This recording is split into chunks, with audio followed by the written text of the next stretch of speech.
বাচ্চাদের সুবিধা থেকে বঞ্চিত হওয়া অঞ্চলে শিক্ষার সুযোগ ক্ষেত্রে গুরুত্বপূর্ণ ঘাটতি পূরণ করতে এবং ছাত্র শিক্ষক অনুপাত উন্নত করতে সাহায্য করে আমি তাদের মাসিক সম্মানী ৫,০০০ টাকা বৃদ্ধি করার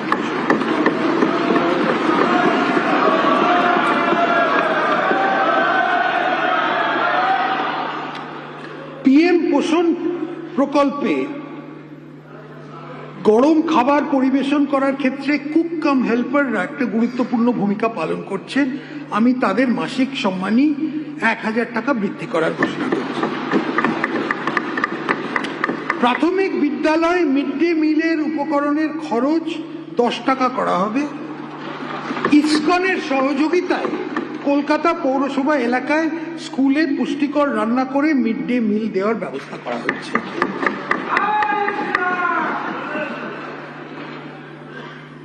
প্রত্যেক আইসিডিএস সেন্টার, প্রাইমারি ও সেকেন্ডারি স্কুলে গ্যাস কানেকশন, সোলার প্লেট, যেখানে প্রয়োজন বাসনপত্র এবং নিরাপদ পানীয় জলের ব্যবস্থা নিশ্চিত করা হবে। প্রাইমারি ও সেকেন্ডারি স্কুলে ওয়াটার পিউরিফায়ার বসানো হবে। সকল প্রাইমারি স্কুলে বিদ্যুৎ ও যোগাযোগে বৈদ্যুতিক পাখার ব্যবস্থা নিশ্চিত করা হবে। মাননীয় অধ্যক্ষ মহোদয়, পশ্চিমবঙ্গ সরকার প্রতি বছরে এভিজিসি এক্সআর সেক্টরে প্রায় ১ লাখ ছাত্রছাত্রী ও যুবদের ট্রেনিং দেওয়ার প্রস্তাব রাখছে। আমি এর জন্য ৫০ কোটি টাকা বরাদ্দ প্রস্তাব করছি। এছাড়া 3D অ্যানিমেশন এবং ভিএফএক্স এর নতুন কোর্স চালু করার প্রস্তাব রাখছি। যুবদের মধ্যে অ্যাথলেটিক্স, পেশাদার স্পোর্টস ট্রেনিং ও কোচিং এবং স্পোর্টস সায়েন্স কোর্স ইত্যাদি প্রসারের জন্য রাজ্য একটি নতুন স্পোর্টস ইউনিভার্সিটি স্থাপন করবে। উত্তরবঙ্গে আন্তর্জাতিক মানের একটি স্টেডিয়াম এবং একটি ইনডোর স্টেডিয়াম তৈরির কাজ নেওয়া হবে। এর জন্য ২০ কোটি টাকা বরাদ্দ করা হচ্ছে। ক্রীড়া সংস্কৃতিকে পুনর্জীবিত করতে যুবদের ব্যাপক অংশগ্রহণের মাধ্যমে রাজ্যে খেলো ইন্ডিয়া কার্যক্রম শুরু করা হবে। এই কার্যক্রমে সমস্ত বিধানসভা এলাকায় ৫ কোটি টাকা ব্যয় করে মিনি ইনডোর স্টেডিয়াম স্থাপন করা হবে।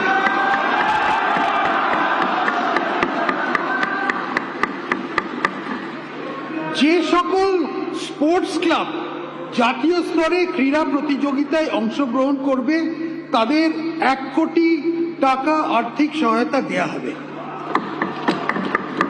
যুবদের আন্তর্জাতিক ক্রীড়া প্রতিযোগিতায় অংশগ্রহণ উৎসাহিত করার জন্য আমাদের সরকার মেডেল বিজয়ীদের পুরস্কৃত করতে প্রতিযোগিতার প্রকৃত অনুযায়ী তাদের ইন্সপেক্টর পদমর্যাদা দিয়ে থেকে শুরু করে ডেপুটি সুপারিনটেন্ডেন্ট অফ পুলিশ পোস্টে গ্রহণের জন্য প্রস্তাব দেবে। এই বিষয়ে একটি পলিসি তৈরি করা হচ্ছে।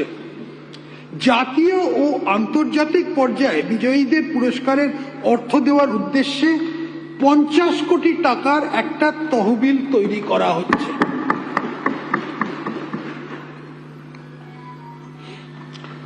সরকারি ও সরকারি পোষিত কলেজে ছাত্রছাত্রী যারা প্রতিযোগিতামূলক পরীক্ষার প্রস্তুতি নিচ্ছে তাদের এককালীন ৩০,০০০ টাকার আর্থিক সাহায্য দেওয়া হবে। মেধাবী ছাত্রছাত্রীদের বিশ্বমানের শিক্ষা গ্রহণ উৎসাহ দেওয়ার উদ্দেশ্যে যে সকল ছাত্রছাত্রী বিশ্বের সেরা ১০০টি মানে কিউএস ওয়ার্ল্ড ইউনিভার্সিটি র্যাঙ্কিং অনুযায়ী আন্ডার গ্র্যাজুয়েশন বা মাস্টার্স কোর্সে ভর্তি হবেন তাদের সম্পূর্ণ টিউশন ফি ও স্বাস্থ্য বীমার খরচ বহনের জন্য একটা স্বামী বিবেকানন্দ মেরিট স্কলারশিপের প্রস্তাব আছে।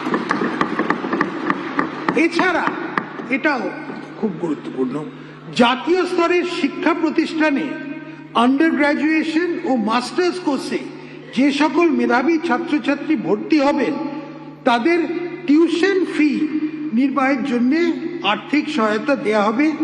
এই উদ্দেশ্যে আমি ১০০ কোটি টাকার বরাদ্দ দিচ্ছি। 21 থেকে 45 বছর বয়সী যোগ্য শিক্ষিত বেকার যুবকদের মাসিক ভাতা দেওয়ার উদ্দেশ্য অক্টোবর 2026 থেকে ভরসা কর্মসূচি চালু করা হবে। এই স্কিমে গ্র্যাজুয়েট বেকারদের জন্য 3000 টাকা, অন্যদের মাসে 2000 টাকা ভাতা দেওয়া হবে। এই কর্মসূচি যে সকল পরিবারের আয় 1 লাখ টাকার কম এবং যারা অন্য কোনো সামাজিক সুরক্ষা প্রকল্পের সুবিধে পাচ্ছেন না, এইসব পরিবারের প্রার্থীর জন্য প্রযোজ্য হবে। এখন আসা যাক জীবন শক্তি। পশ্চিমবঙ্গের সকল নাগরিকদের স্বাস্থ্য পরিষেবার জন্য সরকার আয়ুষ্মান ভারত প্রধানমন্ত্রী জন আরোগ্য যোজনা চালু করেছে। এই প্রকল্পের আওতায় অর্থনৈতিকভাবে অনগ্রসর মানুষদের বিনামূল্যে স্বাস্থ্য সুরক্ষা প্রদান করা হবে। এই প্রকল্পের প্রতিটি উপভোক্তা পরিবার প্রতি বছর 5 লাখ টাকা পর্যন্ত স্বাস্থ্য সুরক্ষার নিশ্চয়তা পাবেন। আমি আয়ুষ্মান ভারত প্রকল্পের জন্য মোট 3100 কোটি টাকা বাজেট বরাদ্দ করেছি।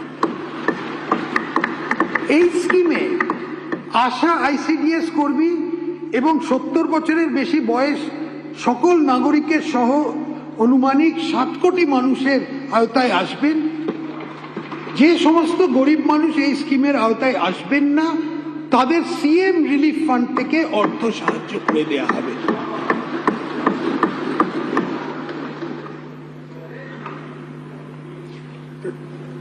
রাজ্য সরকার উত্তরবঙ্গে একটি এইমস হাসপাতাল, সুন্দরবন ও পুরুলিয়া এবং দার্জিলিং এ সুপার স্পেশালিটি হসপিটাল এবং উত্তরবঙ্গে একটি বিশিষ্ট ক্যান্সার হাসপাতাল স্থাপন করার উদ্যোগ নেবেন। সিউড়ি সুপার স্পেশালিটি হাসপাতালকে একটি সরকারি মেডিকেল কলেজ ও হাসপাতালে উন্নীত করা হবে। রাজ্য সরকার প্রধানমন্ত্রী ভারতীয় জনঔষধি পরিযোজনা পিএমবিজেপি চালু করার সিদ্ধান্ত নিয়েছে। এই প্রকল্পের মাধ্যমে প্রধানমন্ত্রী জন কেন্দ্রগুলোকে সাধারণ শ্রেণীর ওষুধগুলো সমমানের ব্র্যান্ডেড ওষুধ চেয়ে 50 থেকে 80% কম দামে পাওয়া যায়।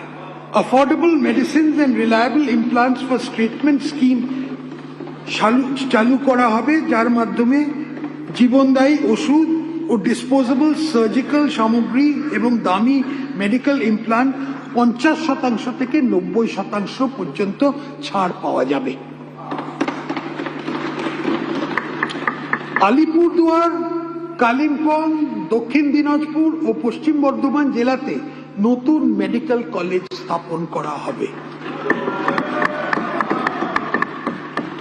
এছাড়াও সরকার 13টি রাজ্য সরকারি মেডিকেল কলেজে প্রায় 650টি এমবিবিএস আসন এবং 450টির বেশি পোস্ট গ্রাজুয়েট আসন, পিজি আসন বাড়ানোর পরিকল্পনা হাতে নিয়েছে।